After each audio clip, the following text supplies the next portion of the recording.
Hello friends, welcome back to Stuffing Minds. So आज के इस वीडियो में हम लोग डिस्कस करने जा रहे हैं important questions of the chapter the last lesson by Alphonse Daudet. तो चलिए बिना किसी देरी की इस वीडियो को स्टार्ट करते हैं और please subscribe this channel to get the latest notifications and also please share this channel to your friends so that they can also be benefited from this channel. Thank you very much.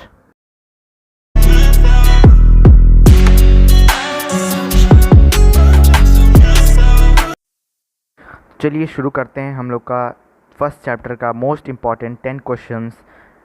तो chapter का नाम है the last lesson और आज हम लोग इस video में the most important 10 questions discuss करने वाले हैं जो कि सबसे ज़्यादा इंपॉर्टेंट है और एग्ज़ाम में आने की संभावनाएं हैं। तो पहला क्वेश्चन आप लोग के सामने है। You all can see the first question in front of you, that is I am going to read it. When Franz started for school what was more tempting for him than the rules of participles. तो जब France अपने school के लिए निकला तो उसको किस चीज़ को देखने में ज़्यादा इंटरेस्ट आ रहा था, किसके बजाय? रूल्स ऑफ पार्टिसिपल्स के बजाय। तो this is very simple. France को किस चीज़ में इंटरेस्ट आ रहा था? फ्रांस ने देखा कि मौसम बहुत अच्छा है और बर्ड्स को देखा वुड्स के एजेस पे chirping and also the Prussian soldiers were drilling in the open field behind the sawmill. So you can write all these together. मैं लिखने जा रहा हूँ, आप लोग देख सकते हैं। You can write like this. I am going to write here. You can see the answer. So you all can write these things and you can make the answer by yourself also. आप लोग अपने मन से भी answer बना सकते हैं,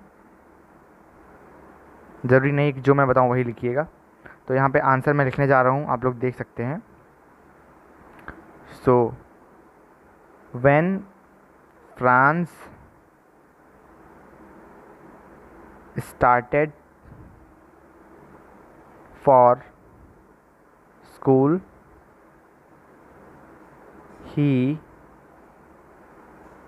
saw that the day was warm and bright। और क्या देखा? उसने देखा कि प्रशियन सोल्जर्स पीछे ड्रिल कर रहे हैं सॉमिल के। The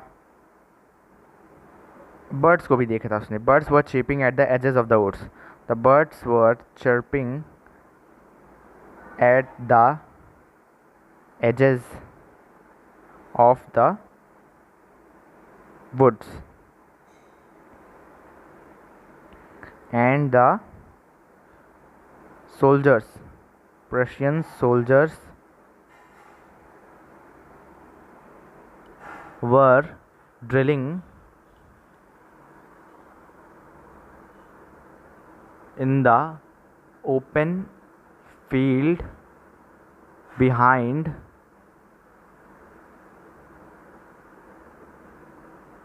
the sawmill. These were the things that tempted France more than the rules of participles. This is the complete answer. You can write here.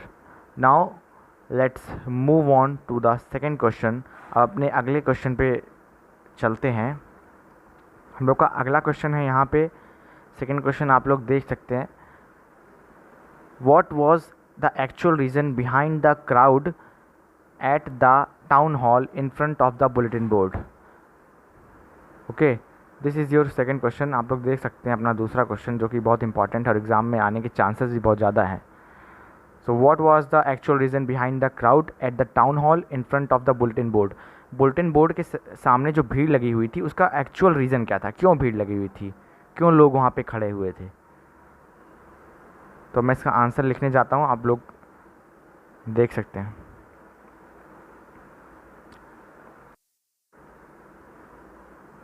So here is the question.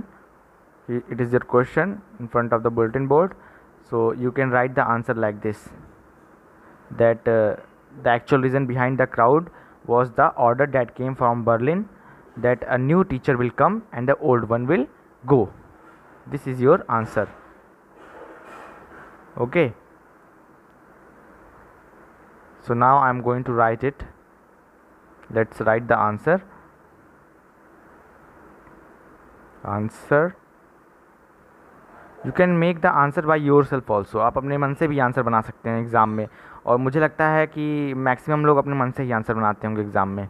तो यहाँ पे आप starting में लिख सकते हैं, the actual reason behind the crowd at the town hall in front of the bulletin board was that the news had came from Berlin that a new teacher will come to teach them, and the old one, that is M. Hamel, will leave. This is your answer. आप अपने मन से बना के भी लिख सकते हैं. The actual reason was that the news had come from Berlin that a new teacher will come to teach them, and the old one, that is M. Hamel, will leave. Okay, this is your answer here. ये आपका answer हो जाएगा.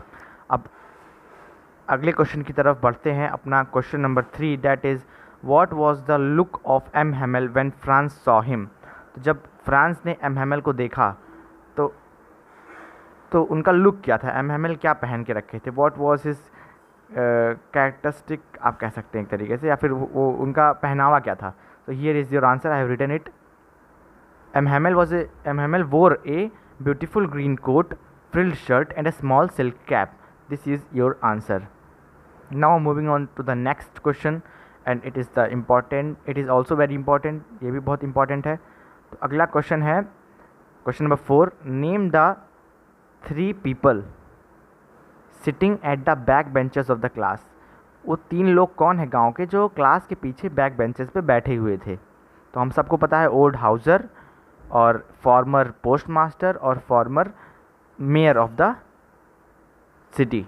ये 3 लोग class के पीछे बैठे हुए थे. तो यहाँ पे आप लिख सकते हैं अपना आंसर कि the 3 people sitting at the back benches of the class were the old, here I have written the answer, you can see, old Hauser, the former mayor and the former postmaster were sitting at the back benches.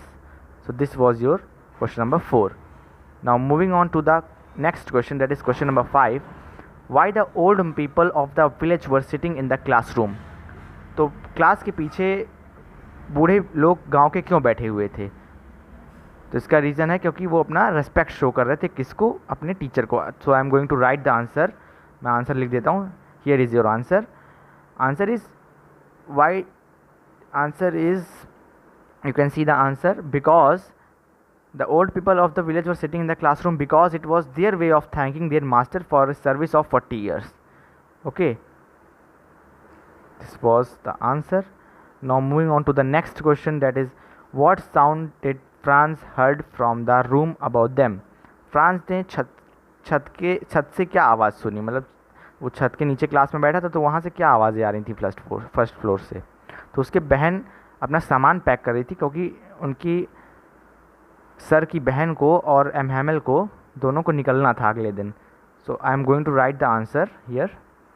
Your answer is like this.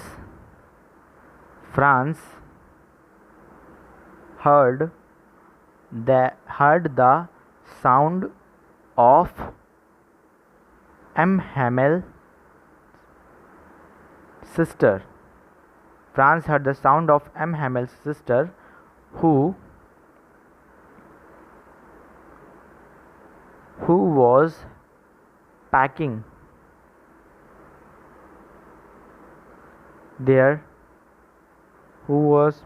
her bags to leave the country next day. So here is your answer. France heard the sound of M. Hamel's sister, who was packing her bags and her brother's bag, that was M. Hamel, to leave the country next day. Okay, this was your answer of question number 6, ये आपका answer था। अब अगले question पे बढ़ते हैं, question number 7 पे। तो क्वेश्चन नंबर 7 है कि what is the meaning of vive la France. So this is French language, and vive la France means, so here I am going to write the answer, vive la France. So France is the country, you all know, France तो एक country ही है। विवे मतलब long और ला मतलब live, तो इसका पूरा मतलब हो जाता है long live France. This is a slogan, एक स्लोगन है जिसका मतलब होता है फ्रांस जिंदाबाद या फ्रांस अमर रहे, ऐसा कुछ। ठीक है, अब अगला क्वेश्चन, ऐसे क्वेश्चंस एग्ज़ाम में आते हैं क्वेश्चन नंबर 8 के टाइप के, अपने बना के दे देगा वो, ऐसा क्वेश्चन नहीं देगा सीधा सीधा, ऐसे बना के देते हैं एग्ज़ाम में। तो क्वेश्चन नंबर 8 है अपना, what we can write long live India in French language में लॉन्ग लिव इंडिया को क्या लिख सकते हैं हम। तो हम लोग उस क्वेश्चन नंबर 7 से चेक करेंगे। क्वेश्चन नंबर 7 और 8 इंटर रिलेटेड है, दोनों क्वेश्चन इंटर रिलेटेड है, तो हम दोनों क्वेश्चन को चेक करेंगे। तो विवे ला फ्रांस में बस इंडिया जोड़ देंगे, तो विवे ला इंडिया हो जाएगा इसका आंसर। ठीक है, तो अब मैं लिख देता हूँ इसका answer, vive la France, so vive la India हो जाएगा। ओके, लॉन्ग लिव इंडिया मतलब vive la India. So I am going to write the answer here, vive la India, that means long live India. Now moving on to the next question, that is question number 9, is language important for us, why? तो क्या language हम लोग के लिए important है? Yes, definitely it is important for us because it teaches us unity, it spreads brotherhood among us, and it gives us freedom, it gives us freedom. So we can write the answer, so I'm going to write the answer here. You can make the answer by yourself also, आप अपने मन से भी answer बना सकते हैं और exam में लिख सकते हैं, रट के कुछ नहीं जाना है। एग्ज़ाम में सब जो भी आप लिखेंगे अपने मन से बना के लिखेंगे। ठीक है, here is your answer, I have written, yes language is important for us because it spreads unity, brotherhood and love, it shows our love to our countries. Now अब अगले क्वेश्चन पे चलते हैं, क्वेश्चन नंबर 10। क्वेश्चन नंबर 10 हम लोग के सामने है, France parents were serious about his studies और नॉट, एक्सप्लेन। क्या फ्रांस के पेरेंट्स सीरियस थे उसकी स्टडीज़ को लेके? नहीं, क्यों? क्योंकि एमएमएल ने खुद स्टोरी में बताया है कि उसके पापा मम्मी भी उसे मिल में काम करने के लिए भेज दिया करते थे ताकि थोड़े और पैसे कमा सकें। तो यहाँ पे मैंने आंसर लिख दिया है, here is your answer, no Franz parents were not serious about his studies because they often sent France to work in a mill to earn some more money according to MHML. So this was all about your chapter, the most important 10 questions. If you like the chapter, please like and share and subscribe our channel. Thank you very much.